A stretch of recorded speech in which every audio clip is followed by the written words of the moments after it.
to a young entrepreneur, the same thing that you did. You got vulnerable. You're not acting like you know everything. There's no threat there. Yeah. And you're saying, I'm teachable, teach me. You have to be.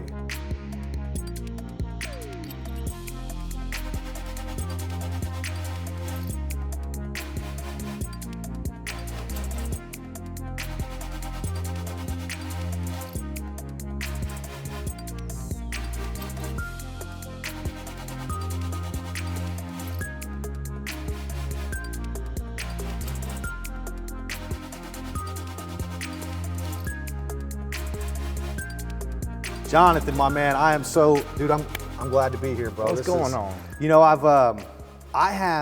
we haven't even known each other that long. No. You know, and I probably, like most other people, see you on Facebook and he's like, man, look at this dude with all these cars in the garage. He's got to be selling cocaine or doing something crazy like that. Everybody man. thinks that. I legit think people really think that sometimes. I've been asked several times by some pretty legitimate people, you know, sort of off key, like, hey, bro, what are you doing over there? Yeah. And I'm like, hey, man, let me tell you. And they're like, no, but really, what are you doing over there? Yep. And so, no, we got everything's legit. I'll tell you all about it. And here's how I've come to know that it's legit is because how we met, you know, I was working on my house and I posted on Facebook saying I was trying to get somebody to build a porch for me, you know, and you and your company built that porch. And I saw you and your team come over and work, and your work ethic, their work ethic, and we talked, and I knew, like, that was how he's doing all this stuff right here. You know, it's like some people can just imagine, like, oh, he's got to be doing something illegal to have all these cars like this. But I saw your hustle and I saw your grind, and I saw that you've built that business that has enabled you to live this lifestyle. So with this series, you know, that's kind of what I want to talk about. You know, the series is called Build That Business, right? Yep. So build implies actual work. You know what I'm saying? Like you can't just, you know, I don't believe in like any type of get rich quick or any type of like, not to say anything against like multi-level marketing that you're going to get something for nothing. Like I know that in business, it takes work. Build, it does. You know what I'm saying? And when I say build that business, I'm referring to that business that y'all are thinking about right now. At one time, BuildWorks Construction Group was a dream. It was, and that's the whole reason BuildWorks Construction Group is what it is because we are working to build. We're creating dreams. It's what it's about. You know, and BuildWorks Construction has translated into BuildWorks Investments and BuildWorks Real Estate, and it's gone on, and there's more plans for it. That's what's up. So build that business. The last piece of that is business, right? That's right. So, you know, I have a bachelor's degree in social work, so I remember like wanting to start my own business, but literally not knowing how. You know, and I bought some business books. I ordered a bunch of them on Amazon, and one of the books says, a business is a repeatable process that makes money. Everything else is a hobby.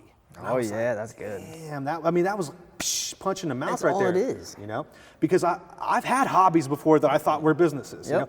I've had hobbies that I thought were the end goal, big dream for me, but I realized that a business is a repeatable process that makes money. You know, so that's why I've titled this series "Build That Business," because I want to talk about building something, that business that you've built, the business that you want to build, and the actual business piece behind it. So, and I would add one more thing to that, and it's scalability.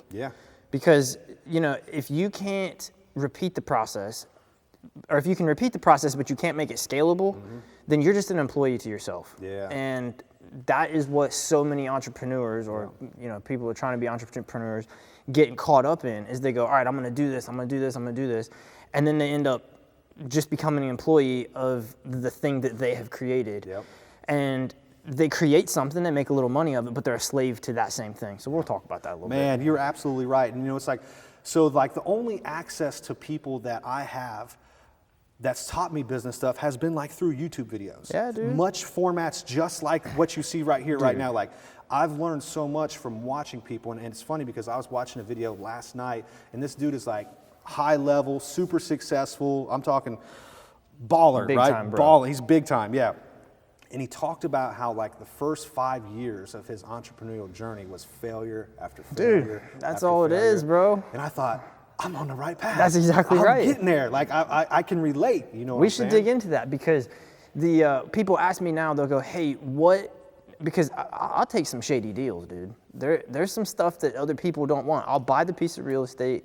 I'll buy a car. I'll get into a deal. I'll take something on that nobody else wants to take on.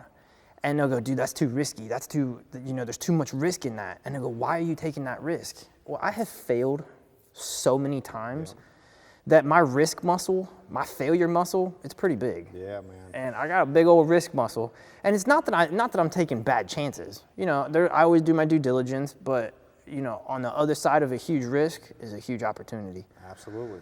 So I'm curious, man, like I really want to dive into, and I know we've got some questions that I gave you ahead of time just because I want to have some good conversation with you, but take me back, like how was Jonathan raised? Who'd you look up to growing up? Like where did these, like, were you a little kid that collected cars and just like, did you see this stuff as a kid, or like where did these dreams start to formulate at for you? So growing up, we weren't poor. We were middle class. I had, we had clothes, and I got a new set of shoes for school, and so we were all right. My parents got divorced at 13, and that shattered my world. Mine too. And I think the thing that changed me, and I know it was a big deal. I was 13 years old. It was my 13th birthday. My parents had already gotten divorced, but they came back together for that day for my birthday. And I'm a drummer. I'm a musician, and I wanted a cymbal for my drum set. And we went to the music store, me, my mom, my dad, my brother, and I knew the exact one I wanted. I picked it up off the shelf. I handed it to my dad, and they flipped it over to look at the price, and it was $40. And I remember my parents looking at each other and then walking away to discuss, in the midst of a divorce, in the midst of losing everything, how they were going to afford $40 to pay for this. Mm-hmm. And in that moment, my life changed, because I realized if I want something, I need to go get it. And I felt incredibly selfish for putting other people in a position where they had to struggle because of me. Yep. And I decided right then and there I'd never ask for another thing. Man. Now, I have learned over the years that was not exactly the most healthy position, but that fury, that anger, that frustration, that, hey, nobody's coming, bro. Mm-hmm. Like, that's what's pushed me. Man, I like how you set that for not just painting a picture of like, I had a horrible childhood, my family got divorced, my da-da-da-da-da. Like, I think that we all do the best with what we've got. Right. And I like myself, I come from a family line, most of my family struggled with addiction growing up. So I can relate to the parents getting divorced. Yep. At one time we had everything, and when they split up, they lost everything. All of it. Right? Yep. Houses, friends, church, relationships, school. Yep. All of it just gone. And I look back and I know now that my folks were doing the best with what they've had. Yeah. You know what I'm saying? And that kind of spawned a new, and I'm still like, because I've got 3 little kids today. Do you have kids yet? Nope, no kids. No kids yet. 4 big pit bulls, but no kids.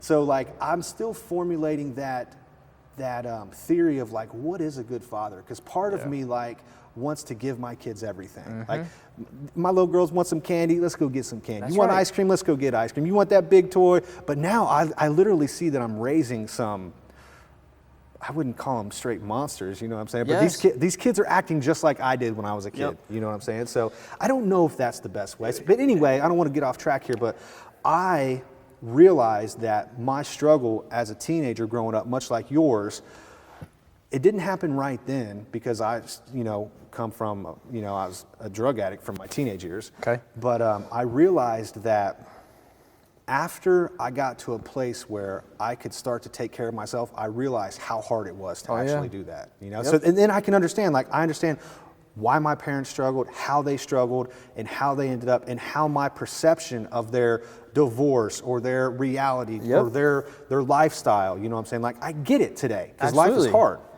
And because you've been through it. Well, and that comes back into the entrepreneurship thing I want to talk about, is our mindset, our paradigm, and what you have to change. Because most of us grew up in a place that we were told, hey, you can do this, but you probably can't get to that. Mm-hmm. Or we don't have the money for this, so you can't get that. Or, and most of it revolved around money and opportunity. Money doesn't grow on trees. you want this particular toy, but this one costs too much, so we'll get you like the off-brand version of that thing. So if we can reshape our paradigm to say, look, that was how we were raised. That's what our churches told us. That's what our teachers told us. That's what our parents told us, but we don't have to live like that. If we can reshape that and say, look, this is possible, this is possible, this is possible, this is possible, then you just keep growing. And there's limitless potential. And I think that's the thing that I go after all the time. I'm chasing my potential. Yeah, I believe so. Which kind of takes me into the first question I want to really talk about today, and this is different for everybody. And see, the reason I chose you, Jonathan, to interview is because I want to know what's going on behind the scenes here. I want to know how this is. How did you build this? You know what I'm saying? Like, where did it come from? And how old are you? 33. Me too, bro. So I'm 33. When's your birthday? July 28th. So my birthday's January 1st. So I'm a little bit older than you. I need to remember that one right there. Gotcha. I'm a little bit older.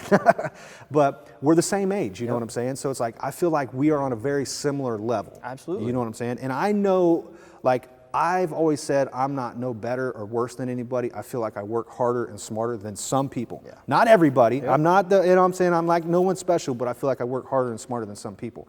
So my first question for you, bro, is what is your definition of an entrepreneur? Of an entrepreneur? My definition of an entrepreneur is a leader. They got to be a visionary. Okay. They have to be able to see the vision and then orchestrate it to execute it. Yeah. So, so many young entrepreneurs, and when I say young, I don't necessarily mean age-wise. I mean, you could be 55, but this might be the first time you've ever gone into business. So many young entrepreneurs think that entrepreneurship means I design it and then I do all the work myself. And that is fine to a certain extent because you're always going to have to put in that effort. But I think what ends up happening to so many people is they get caught up in that and then they become slaves to themselves. Yeah. And I'm guilty of it. I created these entities and these businesses and then didn't allocate and didn't delegate and didn't do things different. And then I'm working 100 hours a day to make things happen. Yep. No, that's all necessary. Yeah, I feel you. But there's a right and a wrong way to do that. And once you start learning, you can craft that and change it. And if you can shrink that timeline down to where you're not trying to learn for 15 years about how to do one thing, you can do it in 2. I like the fact that the visionary piece you talk about, the entrepreneur has to have that visionary. Oh, so got to. I remember the last job that I worked, the first thing that they had us do when they hired us was it was like a personality type test. Oh yeah. And it was like the first one I'd really ever done was a personality test. And I realized like my top 5 traits are like futuristic, visionary, dreamer, you know what I'm saying? Like and different things like that. We got in trouble in school because they were like, hey, pay attention, hey, pay attention, hey, pay attention, because we're looking out the window. Yeah. We're thinking about dinosaurs on the playground. You know what I mean?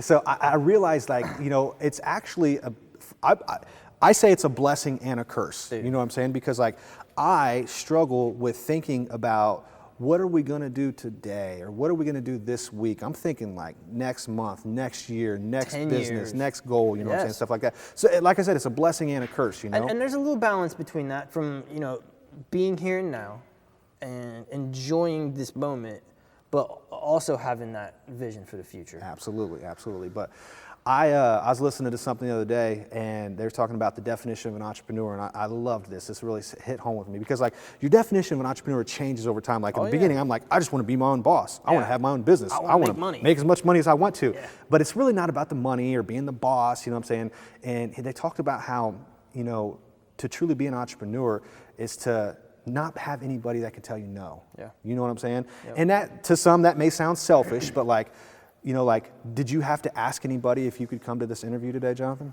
Nope.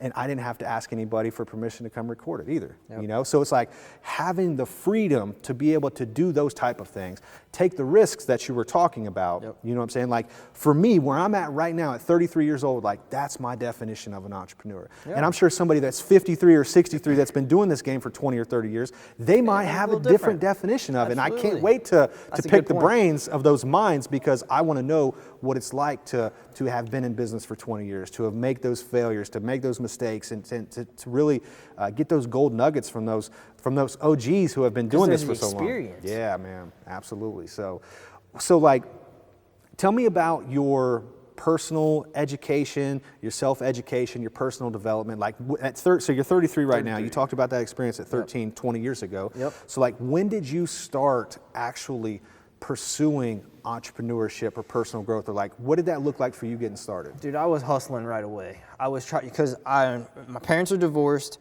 I'm trying to figure out, I don't know the school system I'm in. I don't know the city I'm in. We're staying with family. Where'd you live growing up? Grew up in Springfield. Okay. Springfield, Ohio. Parents got divorced. I moved to Columbus. Moved to a super nice area there with some family. And then ended up moving back to Springfield. Finished up high school here, went to college here at Wittenberg University. Tiger up. So went to Wittenberg, but the hustle started probably my sophomore year of high school, and at least the money aspect of it. So were you like buying and selling stuff, working? Yeah, did you have a job? I didn't have a job, but I was trying to figure out a way to do stuff. So the first little thing that was successful for me was a sophomore in high school. I started selling candy, and you know when you're young, you do the fundraisers and you got the box of candy that you sell. So the church I was going to, we were going on a missions trip, or we were going somewhere, and we had to raise money for it. So they give us these boxes of candy that we got to sell. So I take it to school to sell it, and like within 2 hours, I'd sold the whole box. And I paid for this whole trip, my section of the trip, in like a week because I sold so much candy. And I was like, that was when I first realized supply. Who'd you sell it to? I was just selling it to my friends, just kids walking through the So it's just selling it at school? Yeah, I was just at school going, hey, buy some candy. I got candy. Give me a buck. Just straight hustling. I was slinging candy on the corners of the hallways.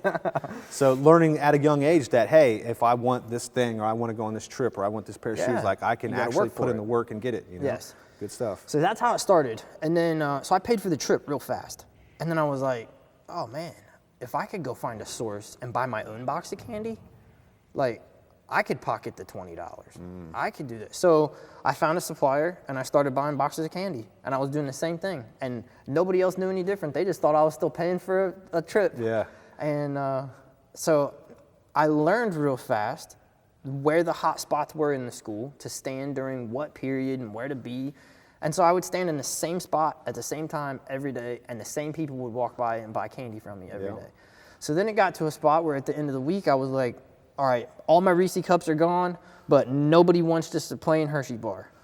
So not buying any more of those. Yeah, but you couldn't, because the box had certain amounts of whatever already in it. So I started buying supplies of the candy that I wanted. So I would go buy 1,000 packages of Reese cups, and I had it in the trunk of my little Volkswagen. And like I would get in trouble all the time because we weren't allowed to go out to the parking lot, and I was sneaking out of school to go refill my box.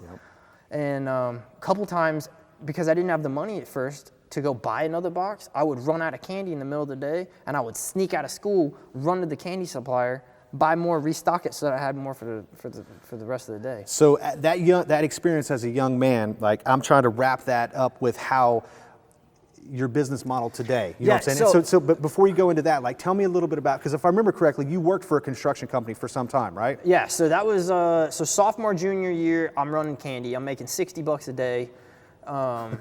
Like just hustling candy. It taught me supply and demand. It taught me what I want. It taught me, because then I would have customers prepay. These kids would come in, and I figured out my days. Monday was my best selling day, because over the weekend, parents would give their kids money for spending money for the weekend, and they'd always have a couple bucks left. So they would blow that money immediately on Monday, and they'd buy a bunch of candy. So Monday was my best selling day. Friday was my worst selling day. And so, dude, this little business taught me so much about economics and how everything works. Absolutely. So that works until senior year. I have to stop doing it senior year because the school was like, hey, bro, what are you doing? Mission trip's over. Come on, John. Yeah, it's 2 years. I'm raising money. But the whole time, I'm running around with stacks of money. Same deal. Everybody thinks I'm slinging dope because I got stacks of $1 bills that are this big, and I'm hiding them everywhere thinking I'm a baller. I got rubber bands around them. It's only $60 or $80 or so. But, you're sophomore in high school, and I'm making $60 a day. Yeah. And I started learning how to chart it, and I didn't know any of this. Yeah. So I get a job with a construction company. The girl I was dating at the time, her father had a company. So he was like, hey, you know, I said, what do you do? He gave me a paintbrush, and that's how I started at the bottom. How old were you? I was a junior in high school. Okay, good deal. So I did it junior year, senior year, summer between junior and senior year, or summer between senior year of high school and junior or freshman year of college. The banks locked up his money, and company went out of business. Yeah. And he stopped doing things to the same scale, so I didn't have a job, and I didn't know exactly what to do. I went to Kroger, I went to a grocery store, and I was working as a bag boy for a minute. Worked at a movie theater for a minute, making $5 an hour, and just wasn't working. But I had tools and a trailer, and I thought, I'm gonna just start doing handyman stuff just because I have to make some money. And that's how it started. Good deal. And how old were you when you started doing that handyman stuff on the side? I was 19. And you're 33 now? 33. So it's taken you essentially 14 years Yep. to get to where you are today. Yep. You know, so you didn't buy all this business wasn't built overnight. No, the skill set that you developed didn't come overnight. I'm a 15-year overnight success, bro. Yes. And you talked about Wittenberg, you know, Yeah. and talked about, you know, and I also we talked at the Tiger Take event not too long ago. Yeah. You were a judge for the young entrepreneurs at Wittenberg, yeah. you know, and it's because you are a graduate of their program over there. So tell me a little bit about your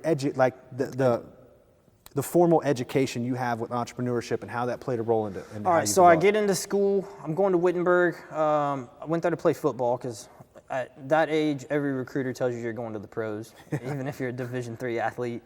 So I go to Wittenberg, play for 2 years, playing football, still working at the same time.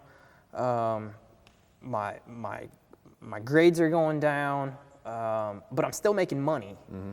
And, you know, at that age, you're making 40, 50 grand a year. So did you go to college, like, straight out after you graduated? Yep, okay. Yep, I left high school, went straight to college. Playing football for the first 2 years. I realized I'm not going to the pros, nothing's happening, and I need to make money. Because I was out of money at this point. Like, I was paying all this money in school bills, and I didn't know what to do. So continue running the business. I actually left right there, quit college, and joined the military. All right. So, I didn't know that. Yeah, I quit college for a year with my brother. We joined the Air Force. So I took about a year and a half off of school, did my military deal, and then came back as a reservist and finished school. So after I came back as a reservist, I was still running the company and, you know, still doing construction. Good stuff. But, so I'm at school. I'm about to graduate. My grades are bad. There's a girl that ends up being in a bunch of my classes, and she ended up tutoring me. And dude, she's the only reason I graduated. And to this day, we're still friends. Her and her husband are awesome. Like she's the only reason I graduated because of all the help that she gave me. Nice. And but I'm a senior, and they say, look, you can be a sociology major and you can go help people, or you can be a business major and you can go make money. And I was like, dude, there's got to be something that flows between them. And they were like, no, that's it. So I started doing research, and I come up with this thing called social entrepreneurship, which is building businesses that are geared toward helping other things. Wow. And I was like, that's what it is. So that's the degree route you chose at Wittenberg? That's the degree route, but there is no degree for it. Like, Wittenberg didn't have that. So I modeled the degree after the 3 schools in the country that were doing it, and I submitted it to Wittenberg as a new course path. And they were like, no thanks, we don't want that. Wow. So I did it again and again and again. And it was the 4th or 5th time after being rejected all these times that they were like, all right, bro, like, we'll push it through, you can graduate with it. So I did. I was the only one, and still to this day, I'm the only one that's graduated from Wittenberg University with a social entrepreneurship degree.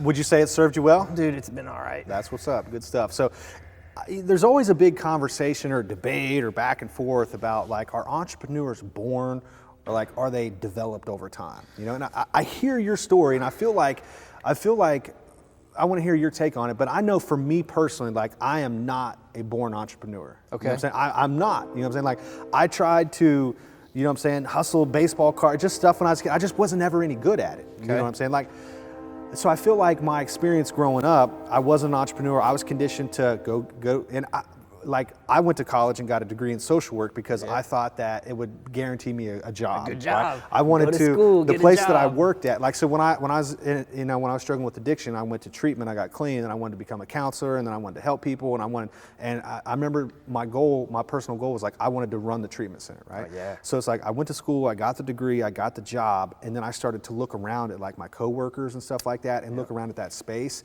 and I didn't want to be that person. Any anymore. one of those people. I didn't want to be like I liked helping people, but I didn't like dealing with the stuff that went along with helping the people, you know. So, and it was kind of like, and it's crazy because at that time I worked at a men's inpatient treatment center. Okay. And I started watching a bunch of YouTube videos. This is probably 2012, 2013. Maybe 2011, 2012, 2013. And I started like watching YouTube videos while I was at work because I had all this downtime, you know? So like I'm watching these videos and like these, and I see, and I'm naturally attracted to these stories of men who are good husbands, good fathers, Absolutely. like running their own businesses and stuff like that. And I like, that was the attraction. Like that's what drew me in, you know what I'm saying? I'm like, how are these dudes getting paid all this money to do these speaking gigs? How are these dudes getting paid to create these programs online and serving thousands of people around the world from the internet? Like they get paid, they have home businesses where they work from home and never leave their house. Like that seed was planted in me. I was probably 24, 25 years old, working at my desk job, making $10 an hour, you know what I'm saying?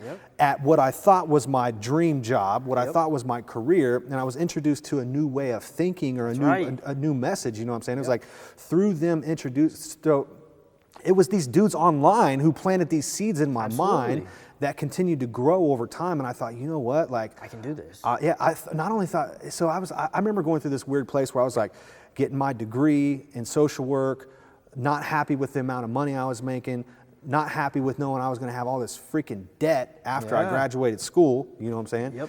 And at the same time, not liking the type of environment I had set myself up for, which slowly spawned the ideas of, and it's funny, I remember going to Wright State and literally sitting in the library, because at Wright State, it was such a joke. The class schedule was such a joke. Like, I'd have a class in the morning, a class at noon, and then a class at like 5, and then a class at like 8 o'clock at night. And like, they couldn't combine them together, and I'm like, y'all are just gonna make me sacrifice a whole day. But that's what I thought I had to do at that time. But anyway, I remember sitting in the library at Wright State, and I would literally have a pen and paper, and I would say, what in the world can I do to make extra money? And I would brainstorm. I'd always write 20 different ways to make money, and I would just think of stupid stuff. I probably got the same journals at my house still. But what you did was you were purposeful about what you're doing. You said, I'm going to be definite in my purpose. I'm doing this. I'm doing this. I'm doing this. And then you went through the trial and error. The biggest part of the entrepreneur thing, everybody talks about the E. I'm about to be an E. I'm about to be an entrepreneur. But they don't want to add the other E that nobody talks about, and that's effort. If you don't put the effort into entrepreneurship, it's not going to happen. So I believe that I don't know that entrepreneurs are born. And you know, I might change this thought process as I go, but I don't know that entrepreneurs are born. But I do believe that. Hang on, let me rephrase that. I don't believe that entrepreneurs are born, but I believe that if you are a born entrepreneur, it'll come out over time. It'll come out over time, like, and maybe your situation, maybe you were just stifled. Maybe I for so was long. and just wasn't in the right environment. That's exactly right. You know, if you put a plant in the wrong pot, it's not going to grow. You know, so maybe you were seeded in the wrong environment. Take that fish out of water, it's going to die. Right. You blossomed to a certain spot, and then you were like, I got to move.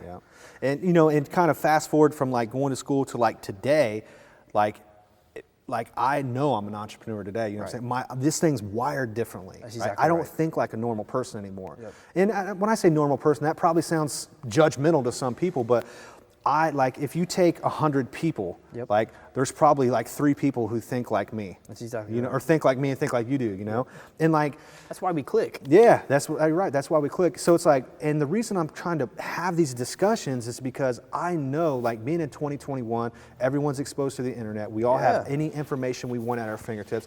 Everybody wants to create a side hustle, an extra multiple streams of income, right? I want to make money while I sleep. They want to do all this crazy stuff, but it's like, how does one get started doing that? You know, it's like, so I can always share people my story and say, I've spent thousands of dollars buying personal education, books, courses, time. Like, I can't tell you, bro, how many times it's been Friday night and I'm at the house with the kids studying, reading a book.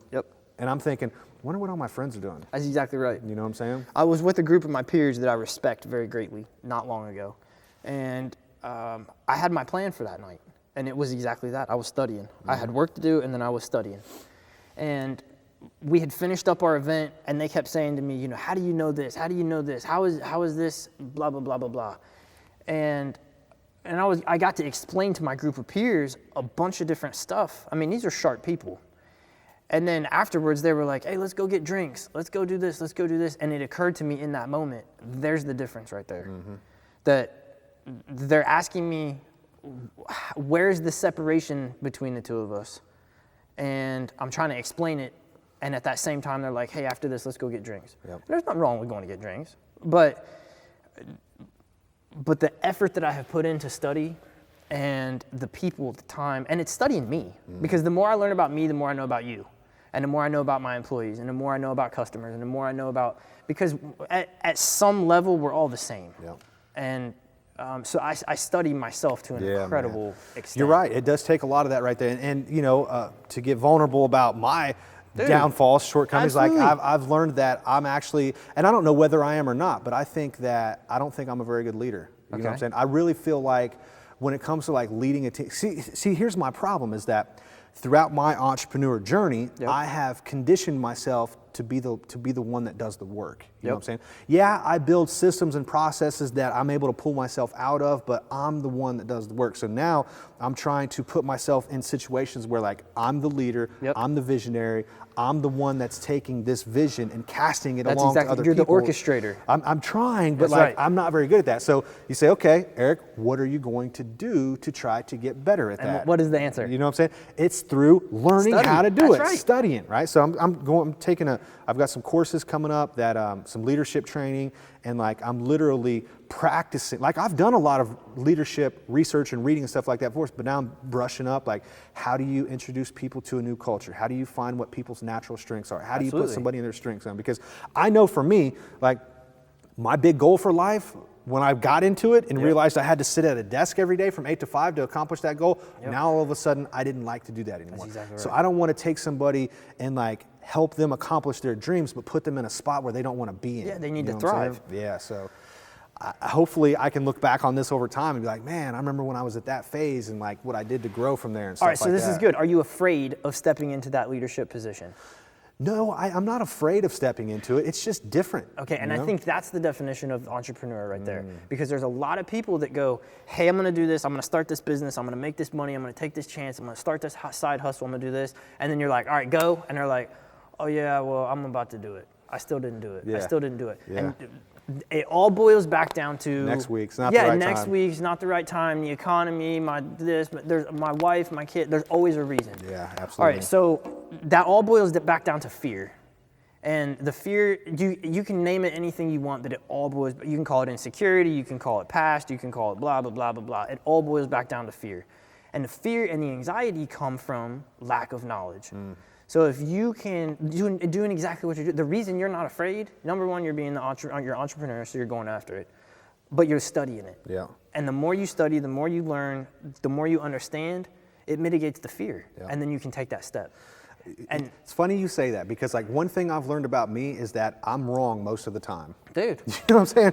Like, and it takes a lot of trial and error to realize like if I have 10 ideas, 8 of them suck. Probably crap. Like really bad ideas. But I'll try anyways, you know. But because it's the process of going through it. So and then what I've did to try to get better at what I'm doing now is like when I've got an idea or I'll like want to build a team, I've got people in my life. I'll pick up the phone and say, "Hey, I'm thinking about doing this idea. I know you're doing it. If you were me, what would you do?" Yep. That magical question, just when you find somebody who has the knowledge or the experience that you want or that you desire, like just laying yourself out there and being vulnerable with that person and saying, "If you were me, what would you do?" There is so much quality in that, and I talk to people about it because there's young cats that come to me all the time and are like, "What do I do about this? What do I do about this? What should I do next?" And I start to tell them. And then they go, "Oh, I already know. Oh, I already know. Oh, I already know. Oh, okay." And I'm like, "Look, if you're gonna ask me, like, shut the hell up and do what I'm saying. Like the model has worked here. Yep. So to a young entrepreneur, the same thing that you did. You got vulnerable. You're not acting like you know everything. There's no threat there. Yep. And you're saying, I'm teachable. Teach me. You have to be. Exactly. I went to I love cars. So I went to a... Which one is your favorite? My favorite is actually not here right now. He's going to say it's the one I'm about to get right now. No. That one's, it was my very first car. Nice. It's a 1992 Volkswagen Cabriolet. It was your first car? My very first car. You still have it? Still got it. Gosh. After everything I've been through, the lawsuits, the losing everything, the good stuff, the bad stuff, the car not running, me not having enough money to take care of it, I kept it because I knew one day that car I would have the money to restore it and to redo it. Yeah. And it's at the shop right now That's what's up. getting a bunch of stuff done to it. So it's in its beginning phases of getting restored the way that I always dreamed it would be. So it's a 1992 Volkswagen Cabriolet. It's a 5-speed convertible with leather seats, and it's my dad got it when they got divorced, and I fell in love with the car, and I've wanted it ever since, and he gave it to me for my 16th birthday. That's what's up. And it's been good, it's been bad, but that's my favorite car. It's broken down all the time. Any knowledge about fixing cars that I have, you which would, is you limited. would think that, man, Jonathan. How many cars do you own? 13 or 14. Owning 13 cars, you think, what his favorite one's got to be the flashiest, right? It's got to be the newest. It's got to be the Beamer with the doors that flip up and all that. It's the one that he had first, man. I'll tell you why. And because cars to me are, people have memories and scrapbooks, and you look at your phone, and people keep pictures on their phone just so they can look back. This is it right here. Yeah, this is every one of these vehicles here, and all the ones in the back and the ones in it, they all have a meaning to me. Mm-hmm. So I sort of got off topic with the cars, but every vehicle has a special place for me, and it has a meaning, and it's been there's growth here for me. That when you're an entrepreneur, a lot of people talk about, hey, don't celebrate your wins. You got to just be hardcore and stoic and push and push and push and push and push, but you have to celebrate your small wins, and if nobody else does it, you got to do it for yourself. How do you celebrate your small wins?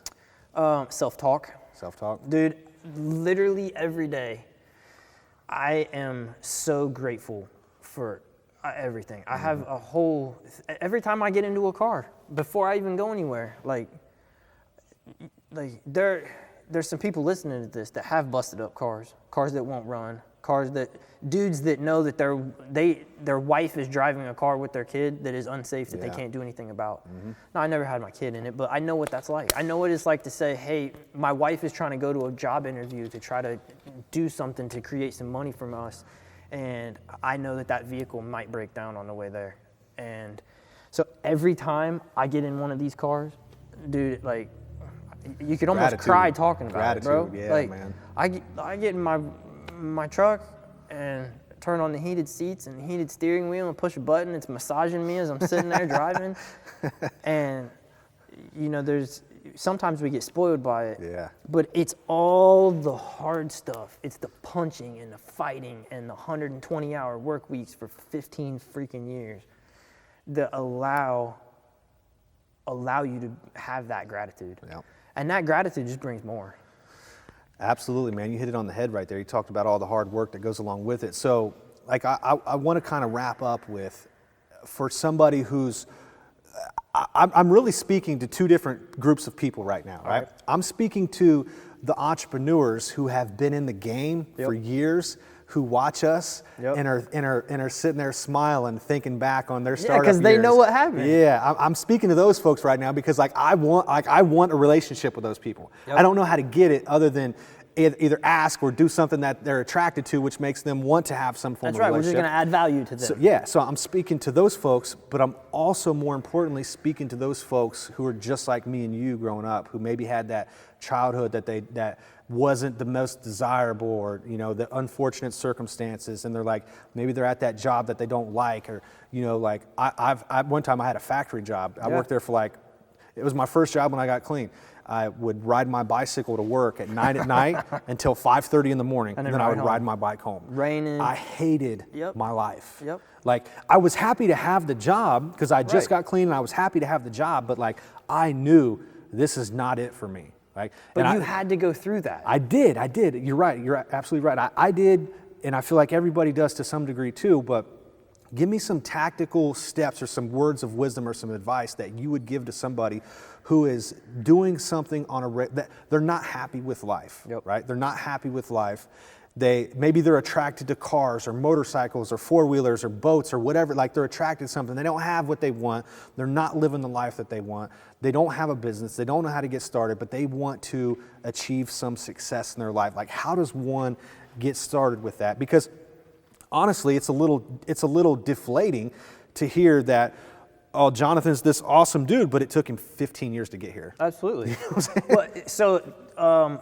The one thing that was a little different when we were younger that we can do now, that other entrepreneurs can do now, is have access to this stuff. Mm-hmm. You know, when we were younger, you know, we had dial-up internet. Like, I don't even remember. I was probably like 13 by the time we even had internet in the house or something. I don't know, but I don't know where I was looking at this old photo album of my mom, because we're about to move. So I'm looking at this old photo album, and it's me sitting in my basement I was probably like 10 or 11 years old, and there's a computer that's sitting right by me. And I remember it was like this big. It was the first computer that my parents ever bought. It was my grandma's computer that my dad bought off her and brought to the house. And it was like, I just remember like, man, you're right. Like having access to stuff or people or things or information. So access is the number one thing, because if you can have access to learning, that's the first spot.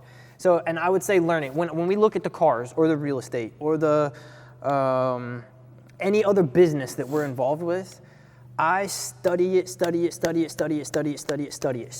hardcore before I ever even go into it. So I would say for the young entrepreneur that wants to do something, you have to find something. Here's one thing. Everybody would say, do something you love, find your passion. That may be true later on. Mm-hmm. It may be true in the beginning. I don't know. But for me, it wasn't about finding my passion. It was about doing something that made me feel successful. So doing something hard, if I achieved that thing, coming out on the other side of that, I became successful, which gave me confidence. And then if I ran into another hard problem, I would overcome it, and then that would make me feel successful, and then that gave me more confidence. Yeah. But the thing I would say is study. So if let's say you're 18, 19, 20 years old, you're 30 years old, you're 50 years, the age doesn't matter, and you're working in a job that you hate. You have to find something that you're good at, whether you love it or you're not. Be freaking awesome at that thing. Know every single thing about it, because as soon as you can know more than the next guy, you add more value to somebody else's life. And as soon as you can add the most value to somebody else's life, then you can start monetizing that. Yep. So the thing I would say to somebody that's young, that's just starting off, is to learn. Invest in yourself. Listen to podcasts. You know, listen to these guys. Study. And you have to be definite in your purpose about what you know you're good at. You know, I don't particularly care for doing sales, you know, but I'm good at it. Mm-hmm. And so I push into it, and I punch it every day. I study sales. I hate studying sales, but I do it every day. Yeah. Because I have to do it, and I'm good at it. So the first thing I would say is study yourself and learn what you're good at, and then know everything about it. Yeah. Because once you learn everything about that thing, you can grow on that thing. I see so many people that try to live this Instagram lifestyle that are trying to do what you said earlier. They're trying to do this, and they're trying to do this, and they're trying to do this, and they're trying to do this, and they're spread too thin.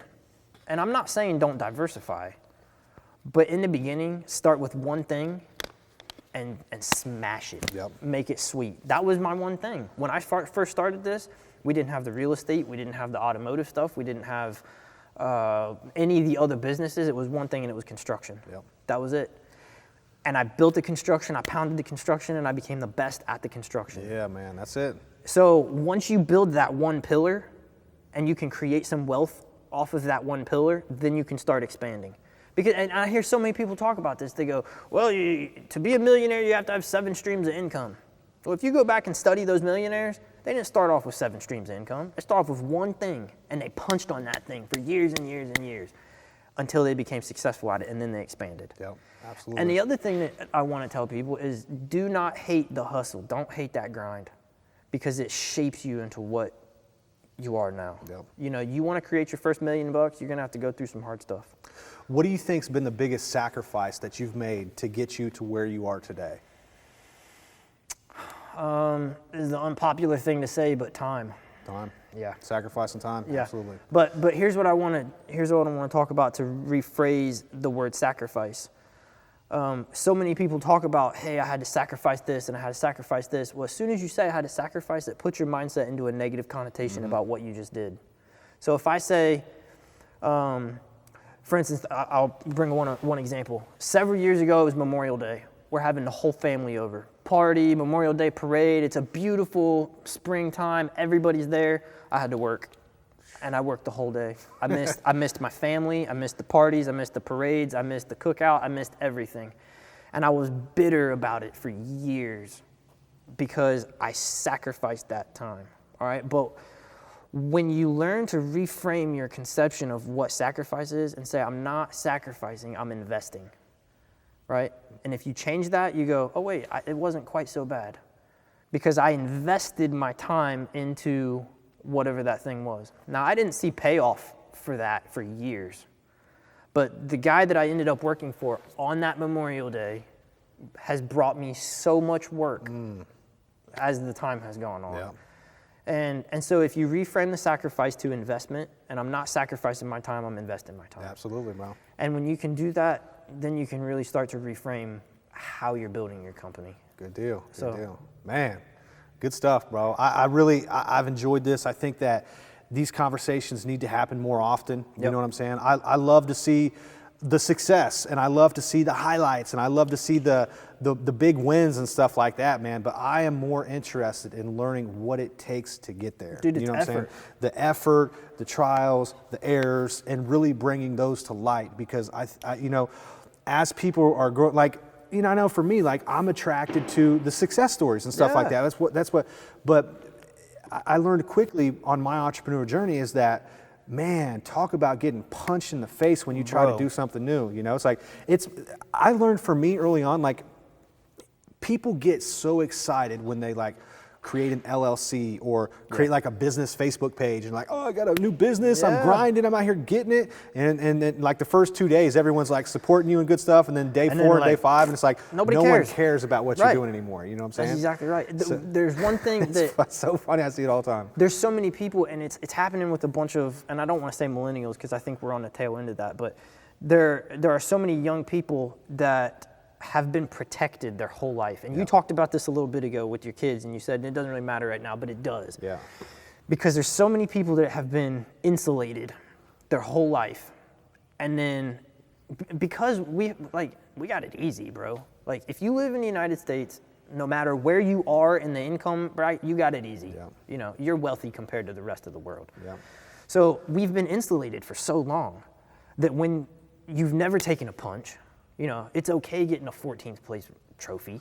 Like, people have grown up with this. Like, but it's not, because as soon as you step into this world, you're getting knocked out, bro. Yeah. Like, as soon as you step into doing something for yourself, it's exactly what you just said. Yeah. You're gonna get punched in the face. Yeah. And your competition's going to hate you. People are going to steal from you. You're going to have to pay taxes. You're going to have to do all your. There's just so much stuff that comes along with this. That's right. And you're going to cry and whine and talk to the people, and nobody cares, bro. Yeah. They don't care. And everyone else will be like, you know what? I just go to work at 8 and That's get up exactly at 5. right. But and it's funny because the video I was watching. I watch lots of stuff all the time, and this guy was talking about for the first 5 years, I questioned myself, like, Absolutely. am I doing the right thing? Like, is this all going to be worth it? You know, Yep. it's like. I totally can relate. You know what I'm saying? Absolutely. Because I didn't do it. Yeah, I didn't instantly. So like, as I've built the couple businesses that I have, like I worked. Like Like I quit my full-time job February 14th, 2020, right before the coronavirus hit, you know? bro. And like, talk about, and like I had these big dreams and these big plans, and I went to a Tony Robbins event, and at that Tony Robbins event, I'm like, you know what, when I get back, I'm quitting my job instantly, I'm never looking back, and I did, right? Tony says, burn the boats, I burned the boats. I had to tell him, like, look, I'm done, I'm gonna do this, and then bam, here comes the coronavirus, here comes the whole world changing, here comes, and it would have been a really good opportunity to say, it didn't work out for me, I'm gonna go back to work. But it's like, it forced me to learn more, to do more, to try more, to fail more, to ask more questions, to connect with the right people. And I'm telling you what, man, like every day, like you talked about the gratitude of getting in the car, like every day I wake up and my alarm clock doesn't wake me up, you know what I'm saying? I don't have to get up when someone tells me to. Like sometimes I wake up at 6, sometimes I wake up at 8:30, you know what I'm saying? But every day when I wake up, I'm just like, thank you, God. So grateful. You know what I'm saying? Like, Absolutely. I look at my schedule, wide open, you know what I'm saying? The only thing I got's an interview for today. It's like I get to go home and spend time with my family, get to go eat lunch with my wife, pick my daughter up from school. I better make sure I'm not late for that. But pick the kids up from school, you know what I'm saying? And like really live the life that I've dreamt about. That's right. You know what I'm saying? And at the end of the day, you can call an entrepreneur whatever you want, but at the end of the day, man, like I've got the freedom to do things that I love and that make me happy. And if that is your definition of it, then roll with it, bro. That's it, bro. So, dude, this is, Jonathan, you're crushing it, man. I hope that we're both 33 today. I hope we can look back at this when we're 43 or 53 and be like, man, remember all the stuff we didn't know then? Bro, there's so much. We need to do one of these and just talk about the hard stuff. Yeah, man, good stuff. So, dude, I want to take a look around at the cars, man. So let's take a little look at the cars. And guys, if you have enjoyed this interview, show Jonathan some love, man. I know this dude. He is. This is one thing I like about you. What's that? This is a big difference between me and you. Is you, even though you work a lot, you are available. Yeah. If I call you, I know you're going to answer. And if you don't, you're going to call me back within 2 or 3 minutes, right? I'm the exact opposite of that. Sometimes if I'm like, when I'm in the midst of something, like I rarely stop what I'm doing and do something else. Like, and I like that about you, is that I know that, and you make yourself available for folks, for guys who are looking for a mentor or somebody to look up to or somebody to hire them or something like that. Absolutely. Like you are the man for that. So, well, you know, that's been my mission. That social entrepreneurship thing is to be available, to be able to be an asset to teach other people. You know, we have a mentorship program. I would love to mentor you. You know, it's a 6-month program. You get in with me. You know, we can do one-on-one coaching. I'll tell you what, if for those people that want to get into that, it'll change your life. Yeah, man. Because we get down to the grassroots and we start changing mindset. We start changing perspective. And when you start changing perspective, then it all can change. Absolutely, bro. Good stuff, man. Let's take a look at these cars. Folks, thanks for watching. Comment below if you have any questions. Definitely shout them out, and Jonathan will make sure he gets back to you. This was the whole goal for today, was to pick this man's brain and to try to better understand, how'd you build this empire, right? Where's, you know what I'm saying, where'd the love for the cars come from? Where'd the hustle for entrepreneurship come from? And what I've learned is that this is not an overnight journey. This didn't happen in 2020, 2021. This happened this started when he was 13 years old. Yep. You know what I'm saying? It started from an unfortunate circumstance, you know what I'm saying? And that's where most of the good things in life come from, is from an unfortunate circumstance. We think this is the end of the world, but in reality, it inspires us to do more, to be more, and to become the person that we were meant to be. So I want the young entrepreneurs to know that, because we see so many people on Instagram and on Snapchat and doing these things, and they're like, oh, I'm making this and I just started. I want you to know that those people, they do exist. I mean, I have a buddy that in his first year of business got one sale and it was $1.5 million and it jumped off his business. But for others of us, it has taken 15 years of pushing, and it's going to, you know, I'm not saying that it has to, but if you're in that stage, if you've been pushing 10 years, 15 years, maybe 20 years, you know, maybe at 20 years, maybe you should reevaluate and sort of shift your vehicle, but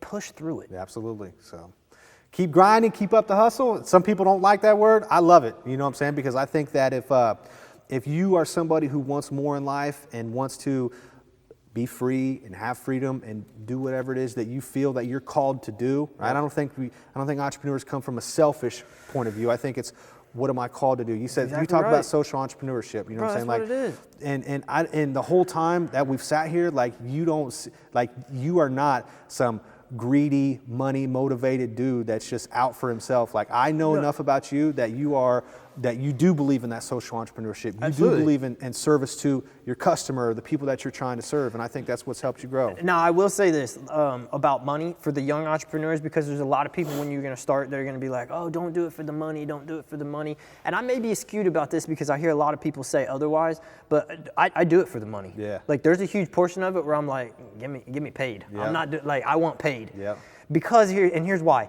The more money I have, the more people I can help. You know, if you're not making any money and you're going, it's okay, I'm not gonna push because I don't wanna do that. I'm not gonna go make that money because I don't wanna do that. It's all about you and you're being selfish.